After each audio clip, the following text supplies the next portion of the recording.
प्रिय विद्यार्थियों, आज हम लोग स्पर्श में संकलित स्वामी आनंद कृत रचना शुक्र तारे के समान का अध्ययन करेंगे। शुक्र तारे के समान का अध्ययन करने से पहले हम स्वामी आनंद का जीवन परिचय जानेंगे। स्वामी आनंद सन 1887 में गुजरात के काठियावाड़ जिले के किमरी गांव में जाने माने लेखक एवं सन्यासी स्वामी आनंद का जन्म हुआ। इनका वास्तविक नाम हिम्मत लाल था। जब कुछ साधु इन्हें अपने साथ हिमालय की ओर ले गए तब ये कोई 10 वर्ष के रहे होंगे। साधुओं ने इनका नामकरण किया स्वामी आनंद। 1907 में स्वामी आनंद स्वतंत्रता आंदोलन से जुड़ गए। इन्होंने महाराष्ट्र से कुछ समय तक तरुण हिंद अखबार निकाला, फिर बाल गंगाधर तिलक के केसरी अखबार से जुड़ गए। 1917 में गांधी जी के संसर्ग में आने के बाद उन्हीं के निर्देशन में नवजीवन और यंग इंडिया की प्रसार व्यवस्था संभाल ली। इसी दौरान आनंद जी ने गांधी जी और उनके निजी सहयोगी महादेव भाई देसाई और बाद में प्यारेलाल जी को करीब से पहचाना और उनके व्यक्तित्व और कृतित्व को उन्होंने शब्द दिया। तो आज हम लोग शुक्र तारे के समान का पाठ परिचय प्राप्त करेंगे। प्रस्तुत पाठ शुक्र तारे के समान मूलतः गुजराती भाषा में लिखा गया है, जिसमें लेखक ने गांधी जी के निजी सचिव महादेव भाई देसाई की बेजोर प्रतिभा और व्यस्तम दिनचर्या का वर्णन किया है। लेखक अपने इस रेखा चित्र के नायक के व्यक्तित्व और उसकी ऊर्जा, उनकी लगन और प्रतिभा से अभिभूत हैं। महादेव भाई की सरलता, सजनता, निष्ठा, समर्पण, लगन और निरअभिमान को लेखक ने पूरी निष्ठा से शब्दों में पिरोया है। इनकी लेखनी महादेव के व्यक्तित्व का ऐसा चित्र खींचने में सफल रही है कि पाठक को महादेव भाई पर भी अभिमान आता है। लेखक का गहन विश्वास है कि कोई भी महान व्यक्ति महानतम कार्य तभी कर पाता है जब उसके साथ ऐसे शिष्य और सहयोगी हो जो उसकी सभी चिंताओं और परेशानियों को अपने ऊपर ले ले। गांधी जी के लिए महादेव भाई और प्यारेलाल जी ऐसे ही व्यक्ति में से एक थे। आप सभी जानते हैं कि आकाश के तारों में शुक्र की कोई जोर नहीं है। शुक्र चंद्र का साथी माना गया। उसकी आभा प्रभा का वर्णन करने में संसार के कवि थके नहीं हैं। फिर भी नक्षत्र मंडल में कलगी रूप इस तेजस्वी तारे को दुनिया या तो ऐन शाम के समय बड़े सवेरे घंटे 2 घंटे से अधिक नहीं देख पाती।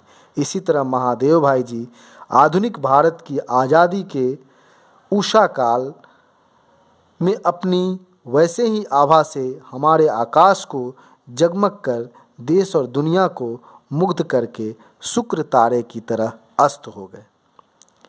मित्रों के बीच विनोद में अपने को गांधी जी का हमाल कहने में और कभी कभी अपना परिचय उनके पीर बावर्ची भिश्ती खर के रूप में देने में वे गौरव को अनुभव किया करते थे। यहाँ कुछ ऐसे शब्द आए हैं जैसे पीर का मतलब महात्मा होता है, भिष्टि का मतलब मशक से पानी ढोने वाला होता है, उसी प्रकार से आभा प्रभा का मतलब चमक होता है, तेज होता है, नक्षत्र का मतलब होता है मंडल, तारा समूह, कलगी रूप मतलब तेज चमकने वाला तारा, हमाल का मतलब कूली होता है। इस तरह से कुछ कठिन भी शब्द हैं। आगे इस पाठ का हम जिक्र करें तो पाते हैं कि भाई महादेव देसाई वास्तव में गांधी जी के बड़े ही करीब थे और यही कारण था कि गांधी जी स्वतंत्रता आंदोलन को गति दे सके, स्वतंत्रता आंदोलन को सफल कर सके।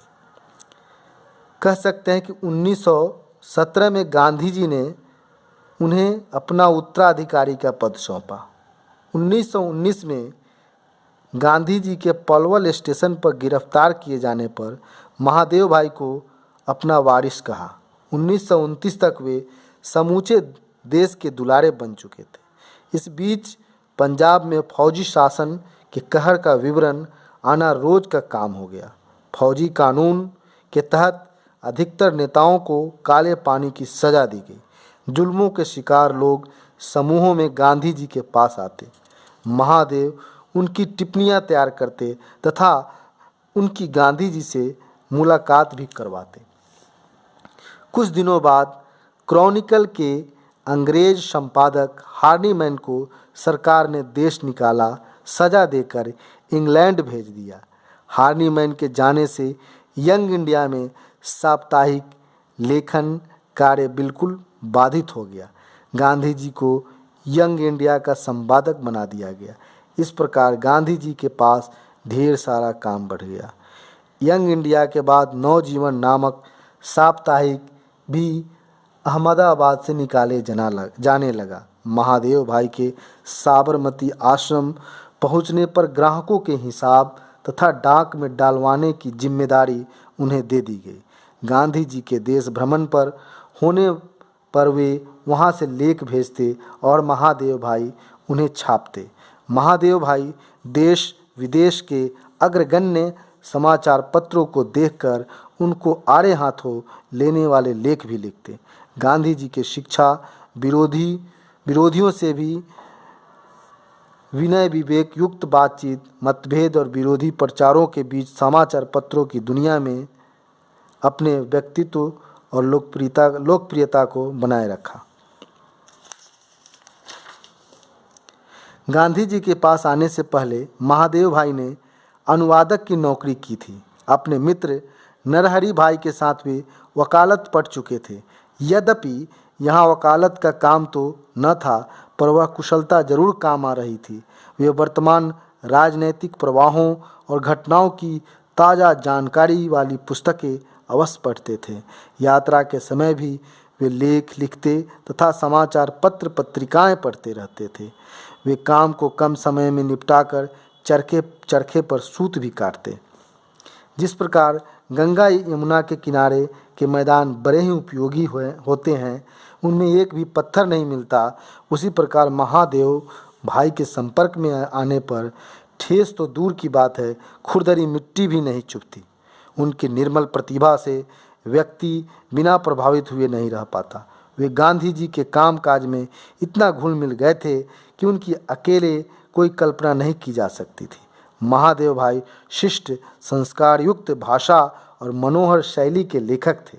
समय अभाव होने के बाद भी उन्होंने गांधी जी की आत्मकथा सत्य के प्रयोग का अंग्रेजी अनुवाद किया, जो यंग इंडिया में छपता रहा और पुस्तक के रूप में उसके कई संस्करण पूरे विश्व में बिके। 1934 से लेकर 35 तक गांधी जी मंगनवाड़ी से गांव आ गए। महादेव भाई वर्धा की गर्मी में मंगनवाड़ी से सेवाग्राम 11 मील पैदल आते जाते थे। इससे उनके स्वास्थ्य पर प्रतिकूल प्रभाव पड़ा, जो उनकी मृत्यु के कारणों में से एक था। उनकी मृत्यु पर गांधी जी बहुत दुखी हुए। गांधी जी बाद के सालों में बुलाते तो थे प्यारेलाल को, किंतु मुंह से महादेव भाई का ही नाम निकल आता था। इस प्रकार महादेव का जो व्यक्तित्व था, वाकई ऐसा व्यक्तित्व साधारण आदमी को महानता की शिखर तक ले जाता है। यह अपने आप में बहुत ही बड़ी बात है। एक और भी बात उनमें थी कि उनकी कोई भी ऐसी लेखनी नहीं थी, कोई ऐसी राइटिंग नहीं थी जिसमें कोई रेफ मात्र की भी गलती कोई निकाल दे। गांधी जी के पास कोई भी व्यक्ति आता था, किसी तरह के मजमून लिखवाने आता था, तो गांधी जी सबसे पहले महादेव भाई देसाई के पास कहते थे कि चले जाओ, या किसी तरह की रचना आती थी तो महादेव भाई से लोग दिखवा लेते थे। ये जिस प्रकार हम कह सकते हैं कि बिल्कुल दूध बिल्कुल सफ़ेद दिखता है, कहीं से उसमें एक खोट भी नहीं दिखता, उस प्रकार महादेव भाई का भी चरित्र था, महादेव भाई की लेखनी थी, महादेव भाई की रचनाएं थी। उनकी रचनाओं में, उनकी कृतियों में, उनके द्वारा लिखे गए मजमूनों में कहीं एक रेफ मात्र की भी गलतियां नहीं होती थी। वह अपने आप में खुद को एक साधक के रूप में तैयार किया था।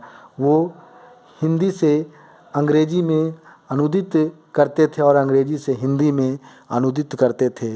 उनकी रचनाएं वाकई बिल्कुल साफ सुथरी, सरल और सारगर्भित होती थी। इसलिए हम सभी बच्चों को यह भी सीखना चाहिए कि हम अंग्रेजी के भले ही विद्वान हो जाएं, लेकिन हमारी जो राष्ट्रभाषा और राजभाषा हिंदी है उसमें रेफ मात्र की गलतियां नहीं हो, उतना भी हमें साध लेना चाहिए, ताकि हम गर्व से कह सके कि हम हिंदुस्तानी हैं और हमारी भाषा भी हिंदुस्तानी है, हमारी मातृभाषा भी हिंदुस्तानी है, अर्थात हिंदी को हिंदुस्तानी भाषा कहा जाता है। तो बच्चों, आप सभी महादेव भाई की इस रचना को, स्वामी आनंद द्वारा रचित उनके व्यक्तित्व को पढ़कर ज्ञानवर्धन कीजिए और परीक्षा के लिए तैयारी कीजिए। इसमें कुछ कठिन शब्द आए हैं जो मैं बताना चाहूँगा। सबसे पहले काला पानी जो सज़ा दी जाती थी वो आजीवन कैद की सज़ा थी, बहुत ही दुखदाई सज़ा थी। वो अंग्रेज ही उस तरह की सज़ाओं को, वो भारतीय स्वतंत्रता सेनानियों को दबाने के लिए ऐसा किया जाता था। आप सभी जानते हैं कि जालियांवाला बाग कांड के बाद पूरे देश में, पूरे विश्व से उसकी बड़ी निंदा हुई थी और जालियांवाला बाग कांड के बाद ही लगातार ताबड़तोड़ स्वतंत्रता सेनानियों की गिरफ्तारी होने लगी थी। इसके विरुद्ध सभी गांधी, महादेव भाई देसाई, प्यारे लाल जी एवं तमाम देश के स्वतंत्रता सेनानी उबल पड़े थे और इस आंदोलन को गति दे रहे थे। इसी दौरान कभी उनकी गिरफ्तारी होती थी तो कभी उनके साथ जुल्म और अत्याचार किया जाता था। और इस बीच महादेव भाई सभी लोगों के, भारतीयों के दुख दर्दों को कलमबद्ध करके गांधी जी ही नहीं बल्कि कई स्वतंत्रता सेनानियों के बीच में पत्रिकाओं के माध्यम से, अखबार के माध्यम से प्रेषित करते थे, भेजते थे। तो आज इतना ही बच्चों, फिर मिलते हैं अगले अध्याय में। तब तक के लिए आप लोगों को शुभ प्यार।